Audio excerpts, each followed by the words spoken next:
La ciencia es el conocimiento cierto de las cosas por sus principios y causas, lo cual implica la existencia de una verdad absoluta. Aclaremos entonces que normalmente se habla de ciencia en el contexto de la ciencia clásica empírico-analítica originada en Kepler, Galileo y Newton.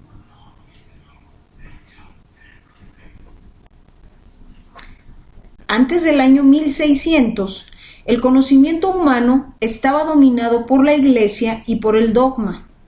¿Era cierto que un objeto más pesado cae más rápido que uno más liviano?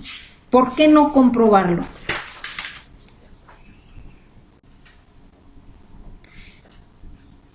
Así, alrededor del año 1600, un tal Galileo Galilei subió a la Torre de Pisa y arrojó dos objetos, uno más pesado que otro, y comprobó que ambos llegaban al suelo al mismo tiempo. A partir de este momento, el mundo ya no volvería a ser el mismo. Lo importante no fue solo observar la naturaleza mediante el uso de la comprobación en la práctica de un hecho, sino el modo como lo hicieron, y esa especial forma de observar constituyó lo que hoy conocemos como método científico, descubierto y practicado por Kepler y Galileo simultáneamente.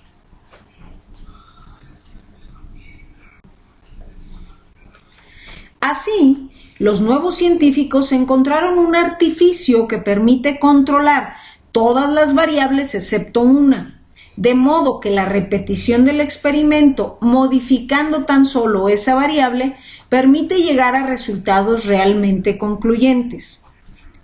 Por ejemplo, Galileo tomó varios objetos de distinto peso, pero todos del mismo tamaño, y los lanzó al mismo tiempo y de la misma altura, y concluyó que en el vacío todos los objetos caen con la misma aceleración.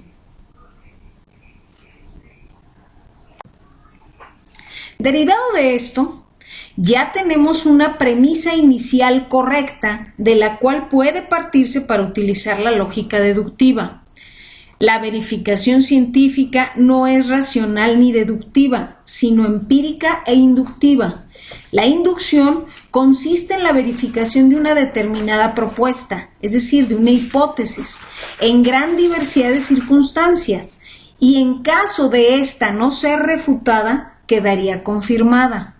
Una hipótesis que no se ha podido refutar suele llamarse teoría, y una teoría que nunca ha sido refutada suele llamarse ley.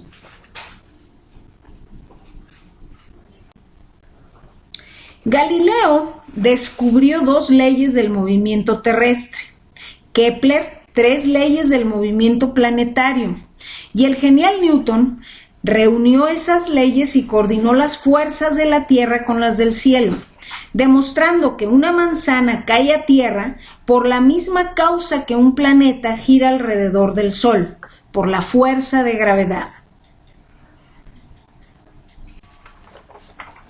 Sin embargo, todavía hay un punto muy importante que no debemos olvidar. Kepler y Galileo descubrieron el secreto esencial del experimento empírico-inductivo.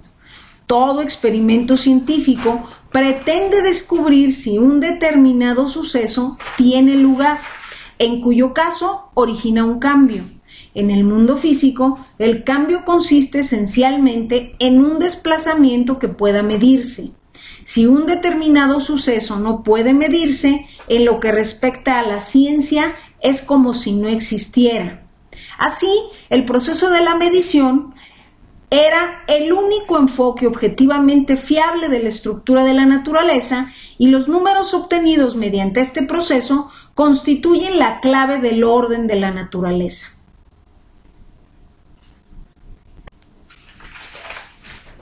El impacto de Newton sobre la filosofía fue inmenso, y todo el conocimiento hasta ese momento fue cuestionado y reducido, y los científicos comenzaron a decir que lo que no se ve no existe. Solo son ciertas aquellas proposiciones verificables mediante la medición.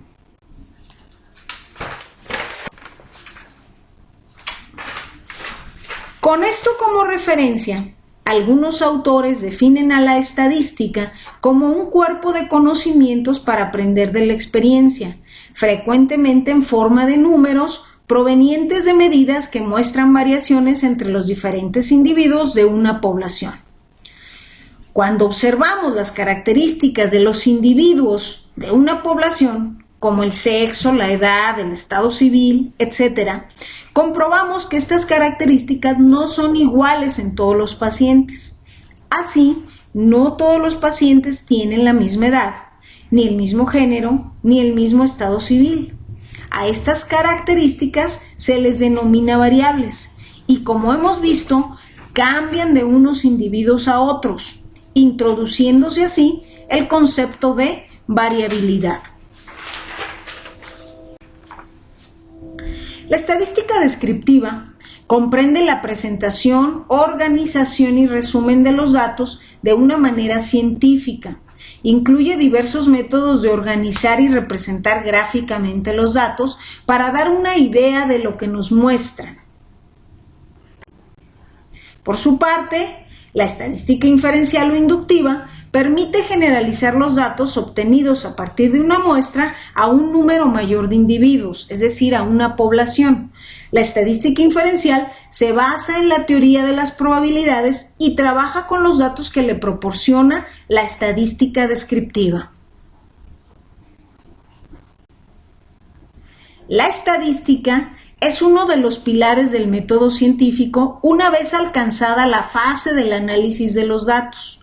El análisis estadístico hoy en día se ha simplificado enormemente gracias al desarrollo de potentes paquetes informáticos que se ocupan de la mayoría de las funciones de la estadística descriptiva, inferencial y representación gráfica de los datos de forma automática, facilitando así al investigador la obtención de conclusiones y la presentación de los datos en comunicaciones y publicaciones científicas.